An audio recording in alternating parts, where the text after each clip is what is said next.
Hello and welcome to another episode of Marty's Matchbox Makeovers. Today I will be doing a makeover on this rather sad looking No.18E field car. I thought it was a Jeep, but it's a field car, and they were made in 1969.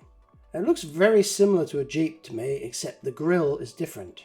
The rear lights kind of look like Mercedes symbols, but they're not, of course. That's just the style of the lights. This vehicle is actually based on the International Harvester Scout, which was produced from 1960 to 1980. It doesn't exactly look the same in that the front mudguards are squared off on the model, but they're round on the real thing.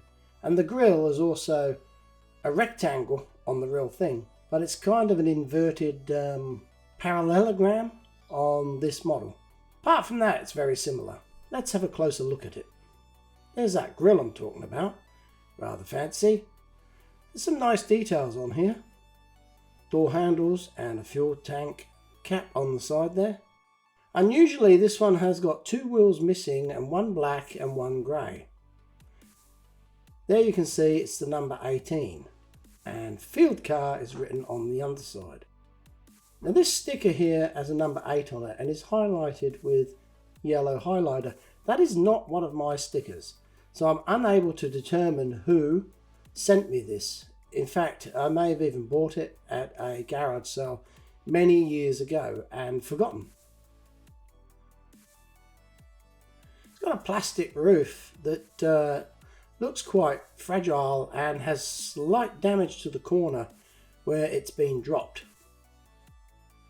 Now, having a look for this model in the 1969 Matchbox Collector's Catalogue, second edition, can be found listed as number 18 here.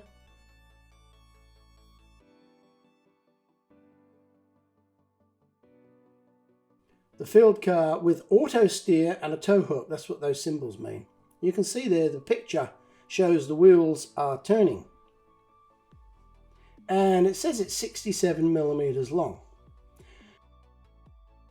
Now moving on to the Superfast catalogue of 1970, and here is the same model. However, this one is now equipped with Superfast Hot Wheels style wheels to compete obviously with the Hot Wheels that were taking the world by storm.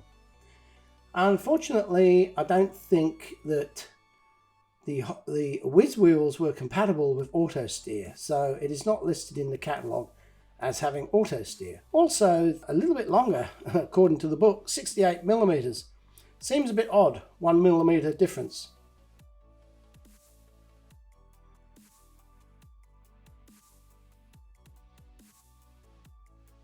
To start off with, I'm going to drill out the two rivets at the back and pull this thing apart to give it a clean. There's only the two rivets at the back. The front is held on by the radiator grille and headlight assembly and bumper bar going through a slot at the front of the body. So I've just taken the edge off of those rivets, just enough to perhaps lever the base off. And I'm using that spare wheel boss on the back. Notice, of course, the tyre's missing off of that also, as a lever point. It works quite well. There's no damage to the model and the base comes away quite easily.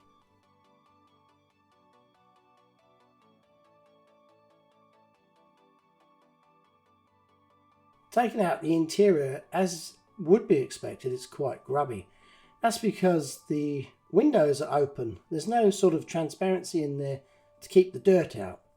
And once again, this is one of those fold up interiors to speed up production, meaning you don't have to fuss around putting the steering wheel in if you're working on the production line.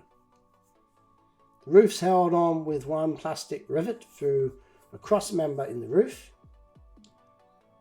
And here is a perfect example of a suspension strip and the auto steer mechanism all in A1 condition. So I'm not going to disassemble that at all. I'm going to work around it as a bit of a cheat, really.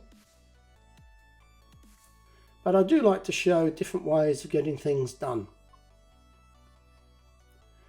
this is the first ever plastic rivet I've drilled out, and it's not as easy as it looks, because as soon as it goes all squishy, the drill runs off the center line and scratched a little bit underneath there. I don't think it will be noticeable though. So this time around I go a little bit slower. I'm mindful now that it could wander.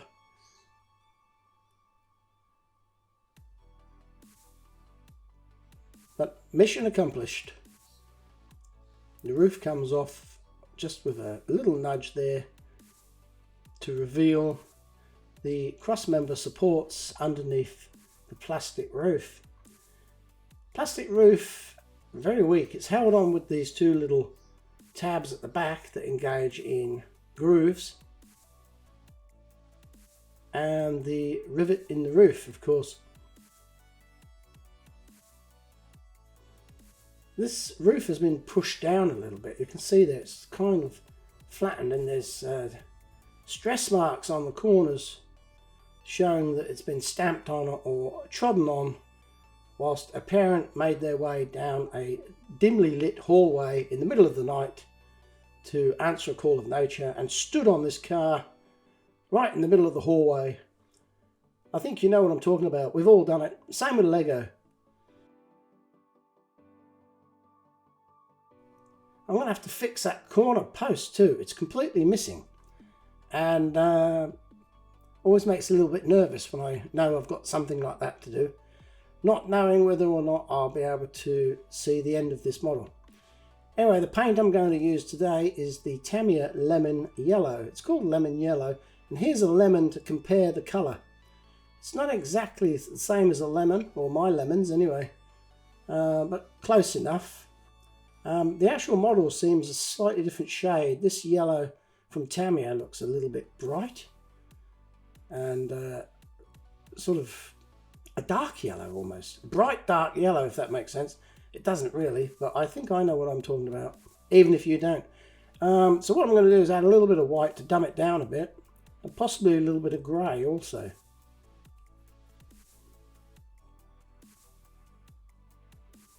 Running out of white here, always, every week now. I go to get a pot of paint, and it's the one I want I'm running out of. I cannot keep up the supply. I usually get it from a hobby shop, which is a 2-hour drive away, maybe even 2.5. And I haven't been down there for a little while, so I must make a list, and next time I'm down there, do a bulk buy, I think. So I've added a bit of white to that, and I think I've added too much, and I'm really annoyed because I don't have a lot of white to spare. So a little bit wasteful there, just trying to get the job done. So now I'm adding more yellow to the white yellow to make it more yellow.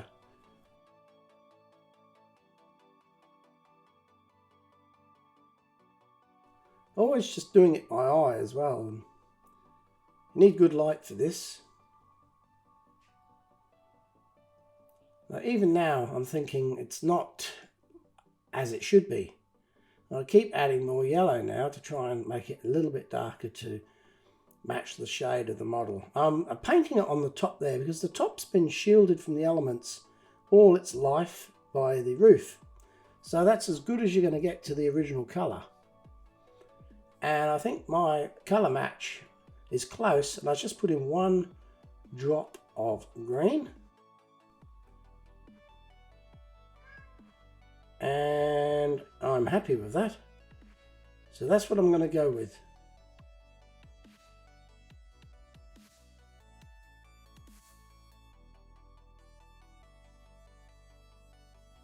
So I'm going to set that aside near the spray booth for when the time comes to paint it. Got these little pots here with the sealable caps, which is great because now there's no rush. There used to be a rush to get the thing painted before the paint dried out, but I don't have that problem anymore because I bought those little pots online. I think they're soy sauce pots or something. Anyway, if you haven't got any, I recommend you get some if you're into this hobby. So next stage is to remove all of the old paint, of course.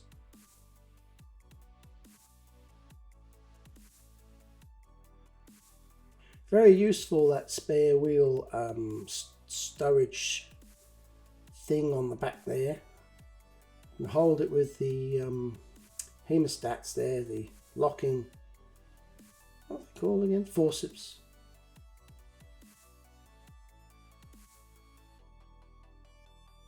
Gives me complete freedom of movement to turn this thing around, upside down, all in different directions to scrape this paint off now that it's been weakened by the paint stripper.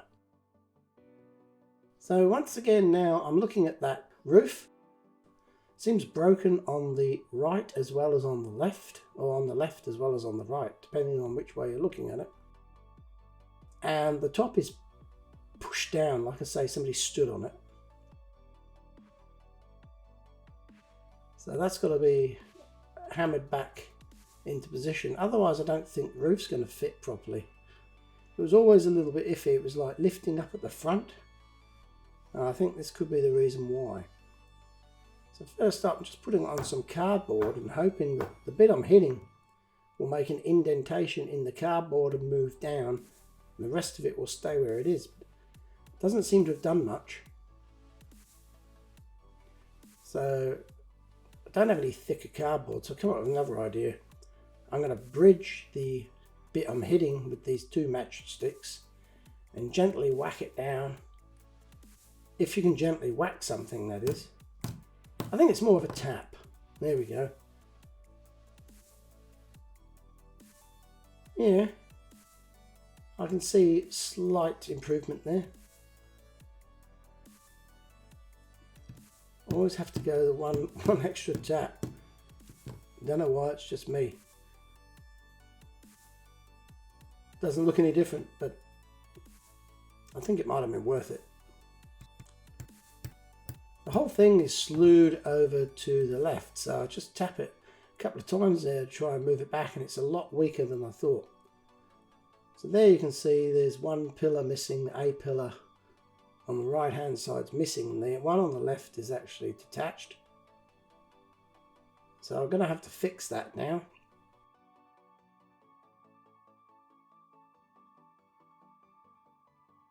There's two common methods of fixing that I use these days. One is super glue and baking soda, and the other one is muggy weld. So I'm going to show you a fix involving both of those methods. So first up, here is the super glue and baking powder. Now I've just put a very tiny drop of super glue there, and it's thin to get into the gap between the two parts that you're trying to fix. And then a quick blast of the baking powder, and then you quickly bang off the excess and blow away any extra. And it's almost as strong as a weld. Here I've noticed that there's the front one also that needed doing. So that's 3 pillars or attachment points for the roof have got to be repaired. So that's 2 done with the baking soda and the super glue, and the other one I'm going to do with some muggy weld.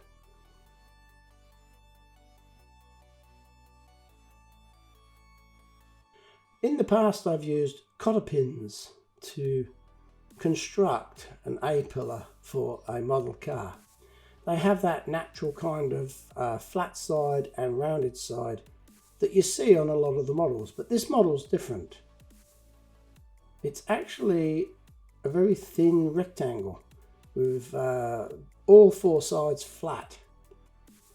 So I was contemplating using the split pin, but I don't think it would look good. It would be highly noticeable if it was thinner than the original. So I've had to come up with another idea, and it involves these files, or at least a couple of them. That one will do for starters.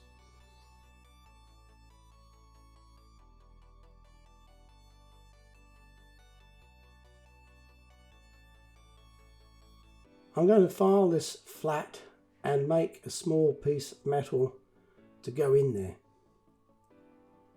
A little bit time consuming, but I think it might be worthwhile to strengthen the roof with something substantial. Quite awkward to get in there, and I had to try and be aware of the tip of that file not hitting something and breaking it off.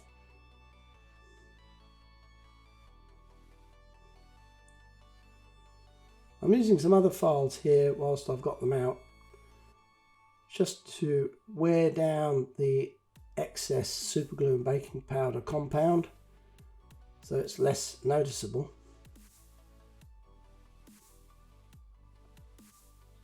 So that looks like a good fix at the back there. Now here is a piece of, I believe it to be an aluminium coat hanger or steel coat hanger. I'm not sure where I got it from, but I had it lying around, and I've taken it over to the workshop and I've bashed it on my vise with a hammer to flatten it down to similar dimensions of the original A-pillar.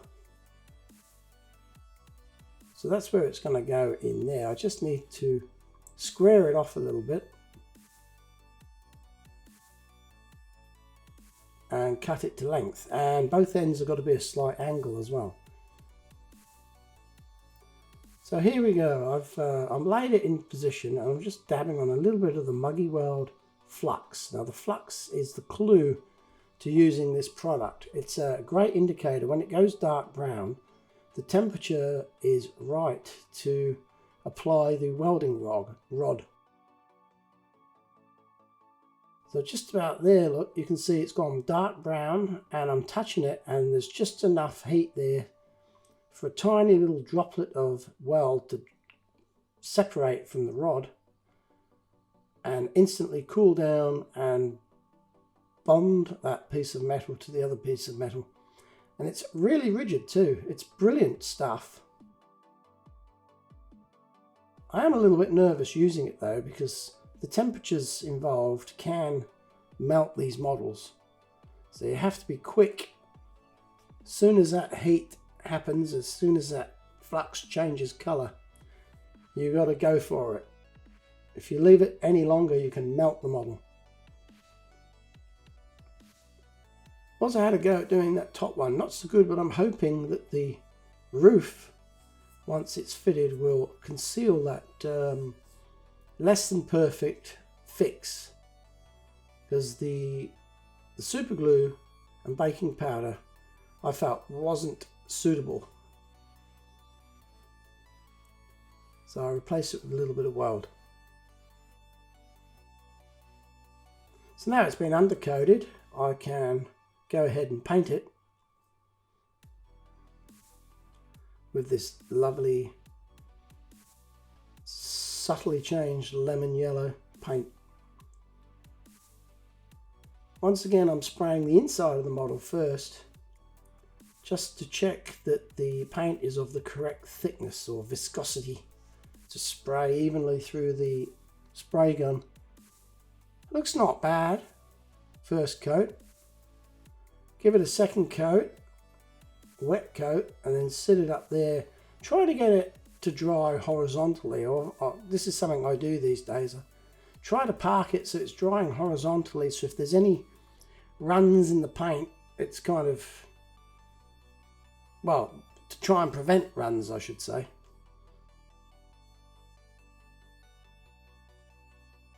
Like I said, the base is not going to be pulled apart on this model. It's just a quick makeover, this one. So I'm going to just give it a clean with this wire brush. Get off any oxidization, being extremely careful not to damage the wheels. Wasn't quite as shiny as I wanted it. I don't want to paint it because it means you've got to spend time masking off the wheels and then painting it, and I thought I'd just leave it as the raw metal, just like the original model was, just for something different.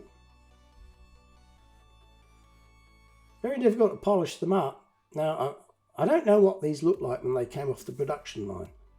They probably weren't ultra shiny anyway, I'm guessing. I'll give it my best shot. and even resort to using a couple of tiny little cotton buds to get into those grooves where the cloth and fingertip don't reach.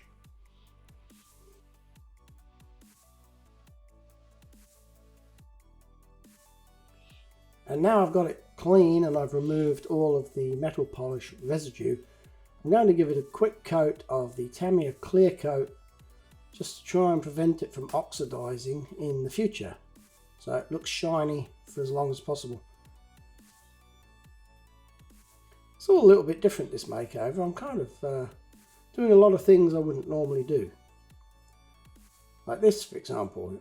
Quite often you don't have to clean the interior, but this one is absolutely filthy.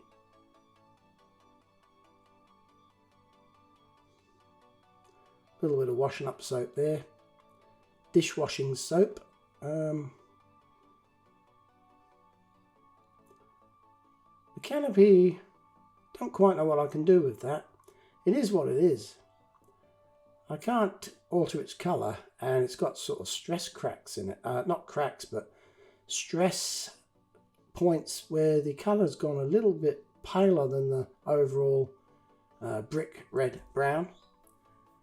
And I'm going to try and, whoever it was stood on it or flattened the roof, it's pushed it in, so it's a little bit concave. So I'm hoping to heat it up in some boiling water and just coax it back into shape so that it will, rather than bending up at the front, I want it to bend down over that window frame. So that's my outcome that I'm looking for. I'll leave that in there to heat up, and yes, it is a little bit pliable. I don't want to overdo it because I don't want to induce any more stress lines in that plastic and make like a white crease, for example.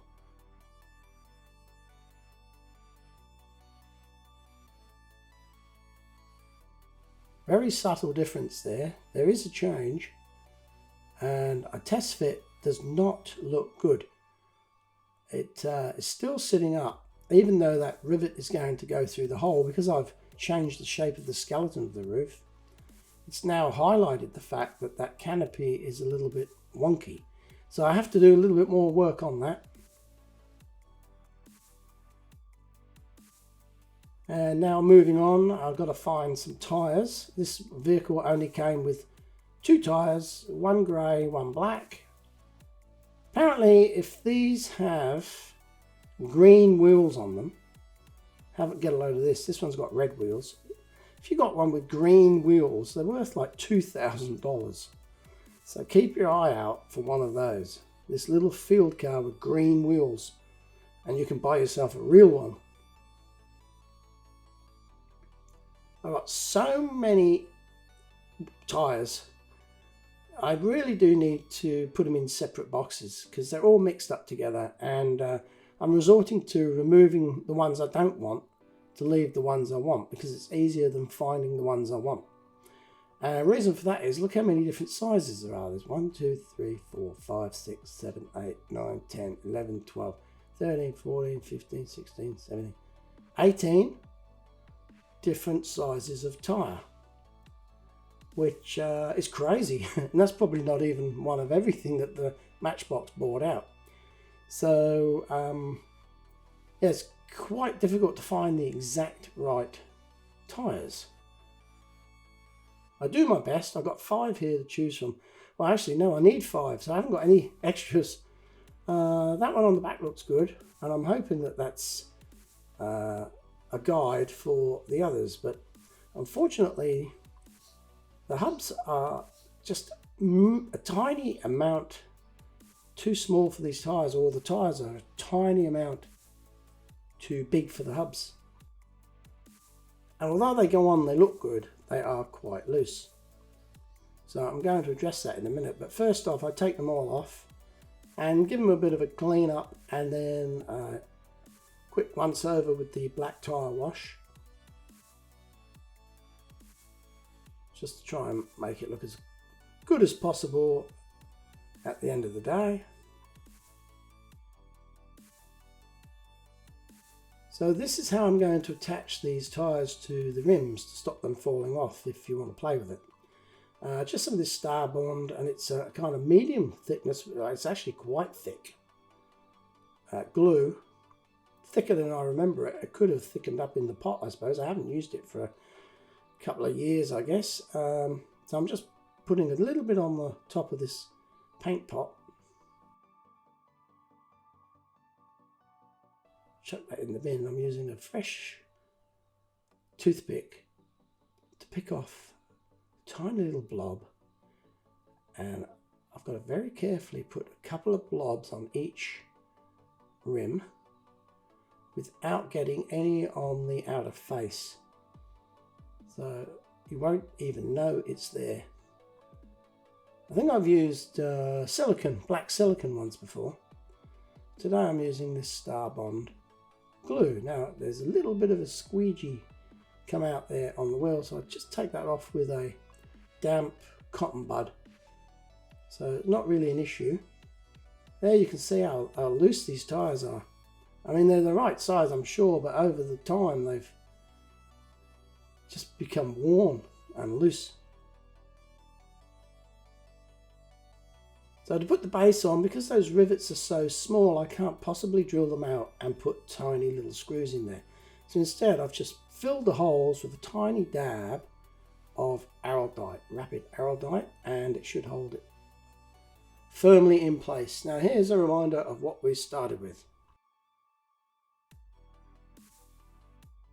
What a sorry looking car.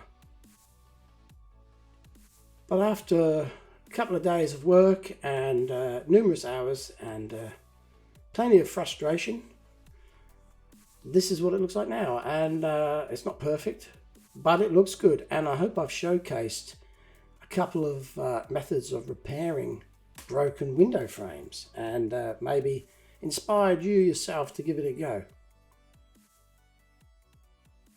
Now, what better way to spend the day than being in Africa and starting the day with an ostrich biltong washed down with a couple of amaryllis, followed by a drive around the famous Kruger National Park, admiring all of the majesty and charm of the African outback. I hope you've enjoyed this episode of Marty's Matchbox Makeovers, and if you have, please like, share and subscribe, and don't forget, recommend to your friends. Thanks for watching, and goodbye.